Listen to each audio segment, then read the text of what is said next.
দিদা দাদুর অ্যানিভার্সারি। গট্টু চিংকি সোফায় বসে কিছু একটা প্ল্যানিং করছিল, আর মা তাড়াতাড়ি জামা কাপড় গোছাচ্ছিল।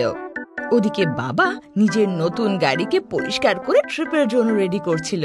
ঘরে বসে সব প্ল্যানিং করে নিবি নাকি তোরা? চ রাস্তায় করবি বাকিটা, লেট হচ্ছে তো আমাদের। মা, এখন তো অনেক প্ল্যানস বাকি, পুরো রাস্তাতে অনেক কিছু ডিসাইড করার আছে। আর নয় তো কি মা, তুমি এত শেষ নোটিশে আমাদের বললে যে দিদা দাদু এবছর আমাদের কাছে আসবে না, উল্টো আমাদের ওনাদের ঘরে যেতে হবে ওনাদের অ্যানিভার্সারি সেলিব্রেট করতে। হ্যাঁ মা, এত প্রস্তুতি নিতে হবে আমাদের এত কম সময়তে। আরে হ্যাঁ বুঝতে পেরেছি, এখন জিনিসপত্রগুলো তাড়াতাড়ি নিয়ে যা, আর বাবাকে জিনিসপত্র রাখতে সাহায্য কর, ততক্ষণে আমি ঘর লক করি। তারপর গট্টু চিংকি আর মা বাবা গাড়ি করে দাদু দিদার সাথে দেখা করতে বেরিয়ে পড়ে। দিদা দাদুর 50th অ্যানিভার্সারি ছিল, আর এই বছর পুরো ফ্যামিলি মিলে স্পেশাল সেলিব্রেশন করবে। তো বলো গট্টু চিংকি, তোমরা কি কি প্ল্যান করেছো ঠাকুরদা ঠাকুমার জন্য? বাবা, আমরা তো অনেক কিছু করার প্ল্যান করেছি। সবার প্রথমে ওনাদের জন্য সুগার ফ্রি কেক বানানো হবে, যেটা দিদা দাদুন পেট ভরে খেতে পারবে। তাই বা চিংকি, কত ভালো জিনিস ভেবেছো তোমরা দুজনে। থ্যাংক ইউ বাবা। তারপরে আমরা 50 ফ্লাওয়ার্সের একটা বুকে বানাবো নিজের থেকে। এটা তো দারুণ আইডিয়া গট্টু, কিন্তু এতগুলো ফ্লাওয়ার্স তোরা দুজন নিবি কোত্থেকে? আর কোথা থেকে মা? দিদা দাদুনের ঘরের পাশের বাগান থেকে। আরে হ্যাঁ, ওখানে তো সত্যি দারুণ দারুণ ফুল হয়। এটা কিন্তু দারুণ প্ল্যান। আচ্ছা, আর বল কি কি প্ল্যান করেছিস? হ্যাঁ মা, আমরা ভেবেছি। আরে চিংকি, এখনই সব বলে দেবে নাকি তুমি? কিছু কিছু জিনিস তো মা বাবার জন্য সারপ্রাইজ হওয়া উচিত। এইটা হলো না কথা গট্টু, ঠিক বললে তুমি, কিছু তো সারপ্রাইজ এলিমেন্ট থাকাই উচিত। চলো এখন সন্ধ্যাবেলা পার্টিতে দেখবো গট্টু চিংকি কি কি করছে। তারপর মা বাবা আর গট্টু চিংকি দিদা দাদুর ঘরে পৌঁছে যায়। প্রণাম ঠাকুরদা, প্রণাম ঠাকুমা, হ্যাপি 50th অ্যানিভার্সারি। নমস্কার বাচ্চারা, থ্যাংক ইউ। ও আমার সোনারা, কেমন আছিস? রাস্তায় অসুবিধা হয়নি তো? খিদে পেয়েছে? হ্যাঁ দিদা, খুব খিদে পেয়েছে আমাদের। হ্যাঁ দিদা, আমারও। আরে তো এসো গট্টু চিংকি, তাড়াতাড়ি হাত পা ধুয়ে নাও, ঠাকুমা তোমাদের জন্য গরম গরম খাবার দিচ্ছে। তারপর গট্টু চিংকি আর পুরো ফ্যামিলি বসে খাবার খায় আর অনেক গল্প করে। খাবার শেষ হতেই গট্টু চিংকি চুপচাপ ঘর থেকে চলে যায়। আরে এ কি, গট্টু আর চিংকিকে কোথাও দেখতে পাচ্ছি না। হ্যাঁ, আমিও তো কতক্ষণ ধরে খুঁজছি, কে জানে কোথায় চলে গেল ওরা। তখনই মা বাবা একে অপরের দিকে তাকিয়ে হেসে ওঠে। আরে আপনারা চিন্তা করবেন না, ও আমাকে বলে গেছে এই কিছুক্ষণে এসে যাবে ওরা। তারপর সবাই সন্ধেবেলা সেলিব্রেশনের জন্য প্রিপারেশন করতে লাগে।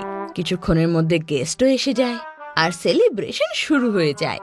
সবাই দিদা দাদুকে কংগ্রাচুলেট করছিল। আরে এই গট্টু চিংকি এখনো বাড়ি ফিরলো না, আরে কোথায় গেছে এরা? হ্যাঁ, অনেকক্ষণ হয়ে গেছে ওরা বাইরে গেছে।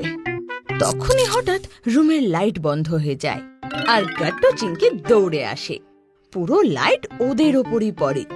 হ্যাপি 50th অ্যানিভার্সারি ঠাকুরদা ঠাকুমা, আজকের এই স্পেশাল পারফরমেন্স শুধু আপনাদের জন্যে। হ্যাঁ দিদা দাদু, তোমাদের জন্য। ঠাকুরদা ঠাকুমা, ইনি হলেন আমাদের সব থেকে প্রিয়, সব থেকে ভালো। পৃথিবী যাই বলুক আমাদের, আমরাই হলাম ওনাদের সব থেকে প্রিয়।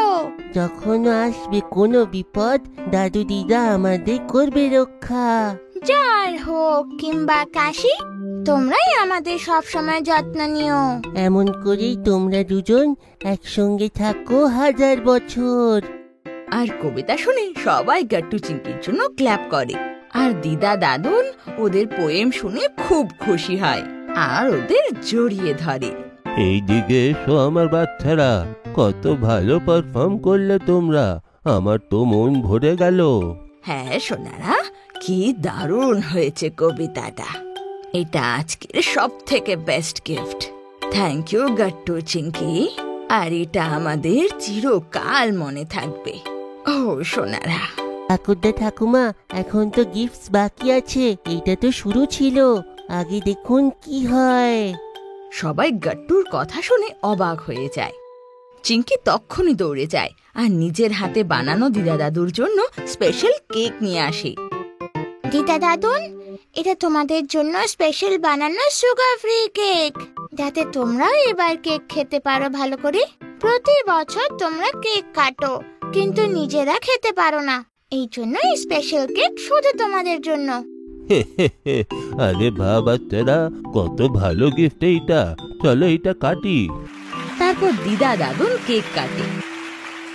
এখন সময় ফাইনাল গিফটে, তোমরা কি রেডি? এখনো আরো বাকি আছে নাকি রে? একই দিনে কত খুশি দিবি তোরা। আর ঠাকুরদা ঠাকুমা, এই গিফটটা দেখে তো তোমরা খুব খুশি হয়ে যাবে। তারপর চিঙ্কি দৌড়ে যায়, একটা সুন্দর ফ্লাওয়ার বুকে নিয়ে আসে। আরে বাহ গাট্টু চিঙ্কি, সত্যি তোরা দারুণ বানিয়েছিস সেটা। দিদা দাদুনও ওই বুকে দেখে খুব খুশি হয়ে যায়। ঠাকুরদা ঠাকুমা, এতে 50 রকমের গার্ডেনের ফ্লাওয়ার আছে, যেটা আমরা গার্ডেন থেকে এনেছি। আপনাদের পছন্দ হলো তো? হ্যাঁ বাচ্চারা, আমাদের খুব ভালো লাগলো। কি পরিশ্রমটাই না করেছে দুজনে মিলে, এটা দেখে সত্যি খুব ভালো লেগেছে। হ্যাঁ বাচ্চারা, তোমরা দুজনে মিশে আমাদের 50th অ্যানিভার্সারি খুব ভালো করে তুললে। গাট্টু চিঙ্কি দিদা দাদুনের এই কথা শুনে খুব খুশি হয়। আচ্ছা চলো এবার সবাই একসাথে ডিনার করে নি। হ্যাঁ তো, গাট্টু চিংকি আজকে এত পরিশ্রম করেছে, খুব খিদে পেয়ে থাকবে, তাই না? হ্যাঁ বাবা, খুব আমারও খিদে পেয়েছে, খুব জোরে খুব। খিদে পেয়েছে। গাট্টু চিঙ্কি, আজকে সব খাবার তোমাদের পছন্দ অনুসারেই তৈরি হয়েছে, একেবারে পেট ভরে খাও। আরে দাদু, আজকে শুধু পেট ভরে না, আজকে তো মন ভরেও খাওয়া হবে। ও, তাহলে তো আজ সব খাবার গাট্টুই খেয়ে নেবে, কারণ ওর পেট তো কখনোই ভরে না। সবাই চিঙ্কির কথা শুনে হাসতে লাগে। তাহলে আজকে কম্পিটিশনটা হয়েই যাক, কে বেশি খেতে পারে, গাট্টু না চিঙ্কি? আচ্ছা, কম্পিটিশনের কথা উঠলে আমি রেডি, দেখি কে হারাতে পারে আমাকে। তারপর সবাই একসাথে বসে ডিনার এনজয় করে, আর এর সাথে দিদা দাদুর 50th অ্যানিভার্সারি খুব ভালোভাবে এনজয় করা হয়। पुनटुन किड्स से पार्सल आया है। अरे आ गया पार्सल, जाओ बच्चों ओपन करके देखो, तुम्हारे लिए ही है। वाओ मम्मी, इसमें तो बहुत सारे प्रोडक्ट्स हैं। ये फिशिंग फन क्या है देखो। तुम दोनों को जो लेटर मैं बोलूंगी वो फिशिंग रॉड से उठा के मुझे दिखाना है। वाओ, अब हम फिशिंग करते करते लेटर्स सीखेंगे। ये देखो, इसे फ्रिस्की फिंगर्स कहते हैं। इससे तुम्हारी आई हैंड कोऑर्डिनेशन बहुत स्ट्रांग होगी। ये लो लेस, एंड अब इसमें एक एक करके बीट्स डालने की कोशिश करो। मम्मी, ये तो बहुत कूल गिफ्ट है, कितने सारे प्रोडक्ट्स हैं इसमें। हमें बहुत मजा आ रहा है। ये कौन सा बॉक्स है? ये पुनटून किड्स का लर्निंग बॉक्स है, जो हम लेकर आए हैं नर्सरी, जूनियर केजी और सीनियर केजी के बच्चों के लिए। अगर आपको भी ये बॉक्स ऑर्डर करना है तो डिस्क्रिप्शन में दिए लिंक पे क्लिक करें या फिर नीचे दिए गए नंबर पर व्हाट्सएप या कॉल करें। আমাদের ভিডিও ভালো লেগে থাকে তো আমাদের ভিডিওকে লাইক করুন, কমেন্ট করুন আর সাবস্ক্রাইব করুন।